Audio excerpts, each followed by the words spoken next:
Yeah, we're talking about prenatal. How do you say this?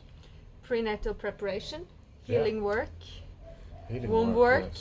work. Yes. Also before actually, before people get pregnant. Yeah, and we were just having a discussion about yeah what's the use of this work. Mm. Yeah. Because we are meeting a man today who is writing a prenatal book and also a pregnancy book for healing the wound, and he's interested in to see Yeah, about how we can contribute to that. yeah, and yeah. So we were just talking about this, and we thought that we share it. And then we are actually having a discussion about what's the use. Like I said, like, but there is no use of doing this work because nobody is actually focusing on healing themselves before they get pregnant. And then my beloved here next to me disagreed a lot. So yeah, maybe tell why you disagree. Because you said nobody's doing it, and I'm like, babe, I've done this for 10 years at least, I think, before we conceived our little one. Yeah. Started a long time ago to really, like if I'm gonna have a baby and if I'm gonna do this, I want to connect to my womb and healing my womb and looking at the aspects of how is my family relating and how is the family wounds in my family and how can I heal that both for myself and for the future generations. Yeah, and can you go specific into yeah, can you talk a little bit more about it? Like what kind of work did you do and why did you do it? Mm. So the first kind of work I did was to connect with myself. Yeah. To connect with my yoni, because I was at that point quite dry inside of my yoni, Yeah. just my vagina, and not really experiencing her to be, very alive and very fluffy and not orgasmic. She was not orgasmic at that point. So I had like hardly ever experienced orgasms actually. And so I was quite cut off, and then the idea about having a baby living in here, and it was not like it was going to happen at that point either, but just the idea of a baby living in this environment, I was like, I want this environment to be like a beautiful delicious garden for the baby to be raised in. So how can I get in contact, like first and most, like get in contact with myself, and through myself like heal the womb. So for me the journey started a lot with yoni eggs, which is crystal eggs, and with those having a ritual, using it for myself. And then in the beginning the egg would just fall out very fast, and then after, I don't know, it feels like years, the yoni just started to herself kind of become alive and hold the egg, and it could be in there for like 3-4 days. So it's also like an activation of the yoni. It's something you do for yourself, and it's also that the crystals have different properties, so you can, or healing abilities, so you can choose the crystal out from what you want to give yourself and what you want to enhance. So that was the start. Yeah, it's beautiful. What comes up for me now is like I did primal therapy. I did this like after being into Tantra for like 5 years. I'm having been doing Tantra and personal development now for like 10 years or around that. So the half of my journey, I just did a course. It's called Primal Therapy. And then you look really like into childhood conditioning, what happened, which wounds do you have, and like, so that kind of started my journey into like how to deal with your with childhood wounds, and make sure you also then it also became for me like more reality, like if you don't work on it, you pass it through to next generations. So were you also conscious about the step of you becoming a father when you did the primal work? Yeah, but my reason for it was more like growing as a person, and not per se, like I didn't really per se started this work with I want to be ready for this. So I think for man it's also maybe more like purpose, success. I don't know. We're getting a wife. Like we are not so busy. I'm sure I was not constantly so busy with like I need to prepare myself. I need to prepare myself. But of course, you know, like I have like I think in every one of us, but like especially myself, can talk about myself. I have a wish to become a father, and I will. I am a father actually right now. But yeah, so yeah, that was always in the back of my mind, and yeah, and now I also see the use of this work already before you get pregnant or conceive, or like before, so this is it's beautiful. And then I think it is, you know, it goes hand in hand. You don't need to do this everything. No, okay. So it's really like this. The moment I take actually and fasten my own seatbelt, then I fasten the seatbelts for others. What do you mean with that? Like they say, you know, fasten, put on your own oxygen mask before you help any other with their oxygen mask. Yeah. You can actually not do this work with just going into like, I want to help my baby. I'm gonna help my baby, because the baby is a part of me and the baby is a part of you. So it's really like what you say there with doing the primal therapy. You do it for yourself. Yeah. And then when you heal for yourself, you're also healing. Yeah. Okay. Yeah. Because we are helping ourselves, and then we are helping our future children.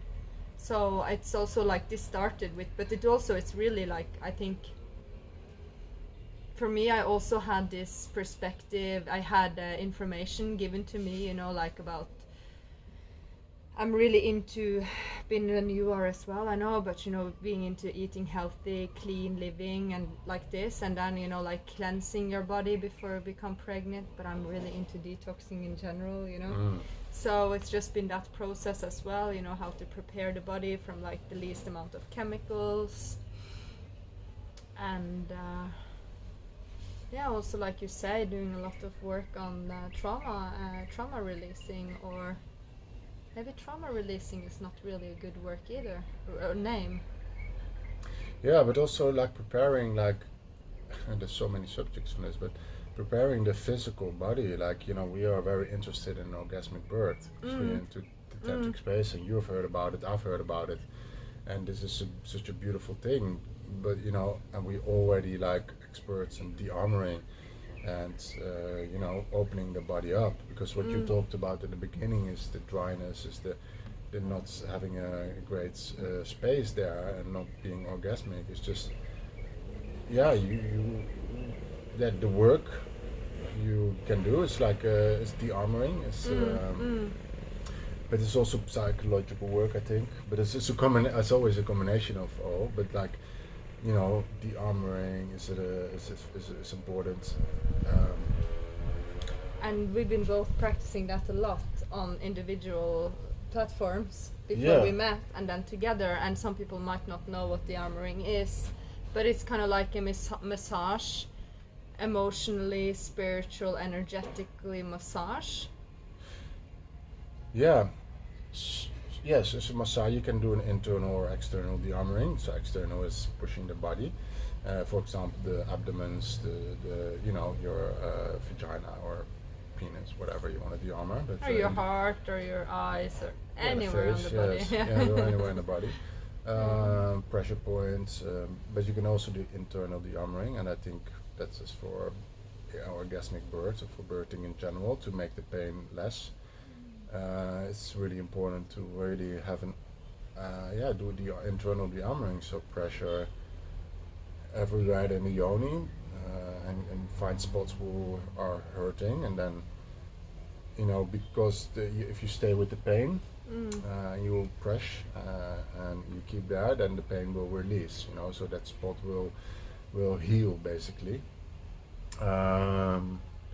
So that's work, but also you did a lot of yoga, you know, that's also very important, I think, to really get the blood flowing into the whole body, you know. It's like So it's also, and that's what's And great about breath work. Yeah. Yeah, it's like yoga, breathwork, and that's also great about this book. I think it looks at a lot of angles, and we are more like into the tantric embodiment, health, physical, like sex. That's more our cup of tea, I think. Not so much the psychology of it. But I think also that the embodiment and the sex and the being, that is the deepest psychology. Because that's what we believe in, huh? Yeah, we believe And more in being in like it. instead of talking about your traumas, just experiencing them in the body, and the body will always tell, and everything what all the traumas are also stored in your body. So work with them. And that is the armoring, and that is yoga, and that is breath work. So it's like so many, and that is yoni egg. So there's a meditation. So it's so many doors you can open and access. And Yeah. go into. But I think it's really like, it really resonates with me with feeling it, because if this is something, you know, that has happened to me when I was 3 years old, or this is something that happened when you were 18, or maybe you can even believe that this is something that happened with your grandmother, you know, an emotion that you block up.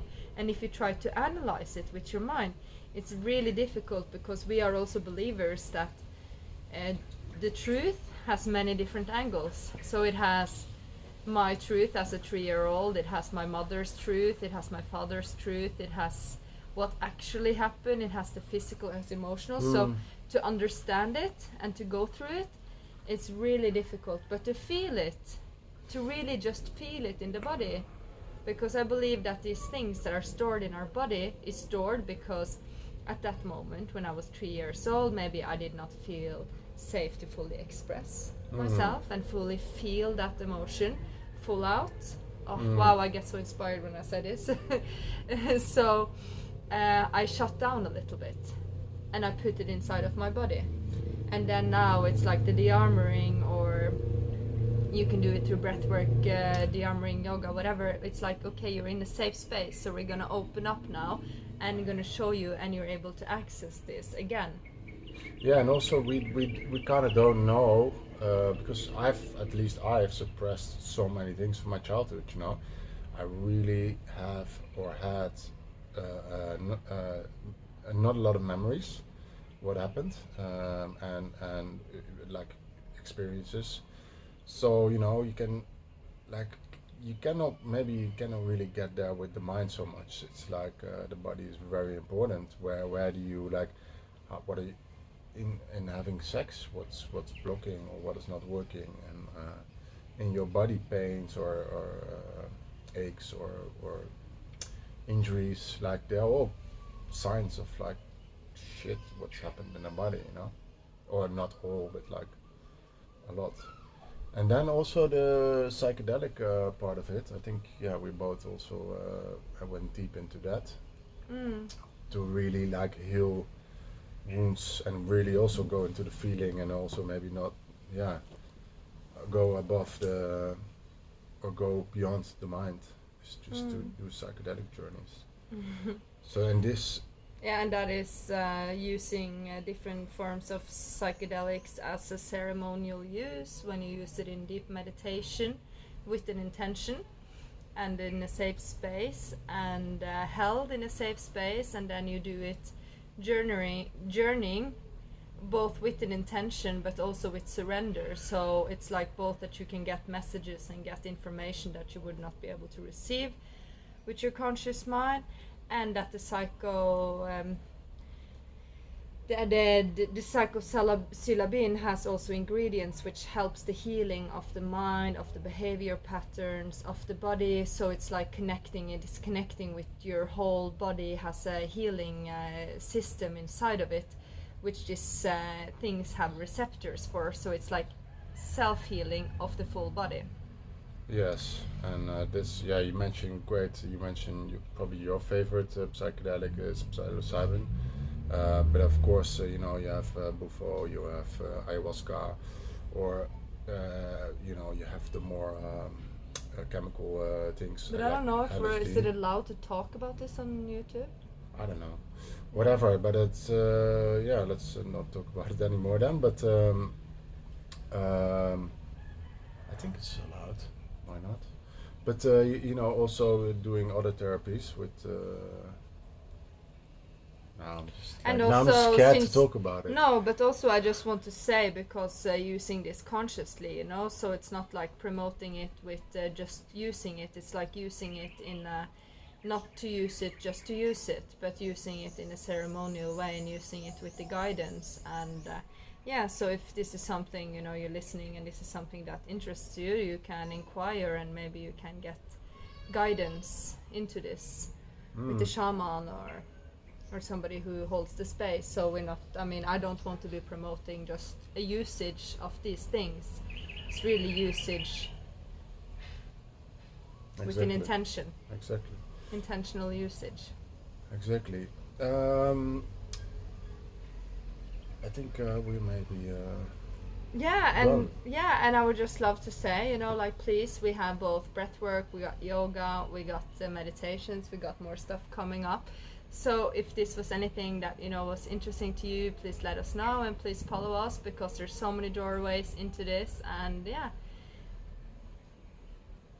Keep up the good work.